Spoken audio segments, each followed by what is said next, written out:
వినేవాడు వెర్రోడైతే చెప్పేవాడే అంతర్జాతీయ మీడియా అన్నట్టు సాగిపోతుంది.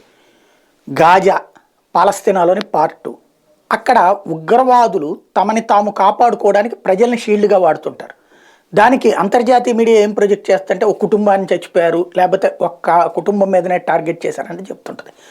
తీవ్రవాదుల్ని కాపాడుకొచ్చేటువంటి ప్రయత్నం లేదా వాళ్ళని సామాన్య పౌరులుగా చూపించే ప్రయత్నం అంతర్జాతీయ మీడియా చేస్తుంటుంది. తీవ్రవాదులు లేదా తీవ్రవాద మద్దతుదారులు చూస్తున్నారు అక్కడ. తీవ్రవాదిని కాపాడేవాడు కూడా తీవ్రవాది అవుతాడు, కానీ వేరే ఎట్లా అవుతాడు? నేరానికి సహకరించేవాడు నేరస్తుడే అవుతాడు. నేరానికి కుట్ర పన్నినోడు అనేవాడు నేరానికి మర్డర్ ఒకటి చేస్తాడు, కానీ కుట్ర పన్నినోడు అంతకంటే సీరియస్ అంటారు. అట్లాగే తీవ్రవాది ఘాతుకానికి పాల్పడతాడు, వాడిని పోషిస్తున్నాడు, వాడిని పెంచి పోషిస్తున్నటువంటి వాడు అంతకంటే పెద్ద ప్రమాదకారి. ఆ విషయాన్ని దాచేసి సామాన్యులు చచ్చిపోతున్నారని చెప్తుంటారు. అట్లాంటిదే ఇట్లాంటి ఈ ఇన్సిడెంట్ ఇజ్రాయెల్ హమాస్ యుద్ధంలో అతిపెద్ద విషాదం చోటు చేసుకుని శుక్రవారం రాత్రి ఇజ్రాయెల్ జరిపిన వైమానిక దాడిలో ఒకే కుటుంబానికి చెందిన 76 మంది అసూలు బాశారు. 12 వారాలుగా జరుగుతున్న యుద్ధంలో ఇదే అతి తీవ్ర విషాద ఘటనగా పేర్కొన్నారు.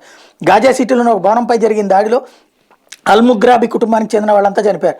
ఇందులో 16 మంది కుటుంబ పెద్దలతో పాటు మహిళలు, చిన్నారులు ఉన్నారు. చనిపోయిన వాళ్ళలో ఐక్యరాజ్య సమితి అభివృద్ధి విభాగంలో పనిచేసిన ఇస్సాం అల్ ముగ్రాబీ, ఆయన భార్య, 5 పిల్లలు.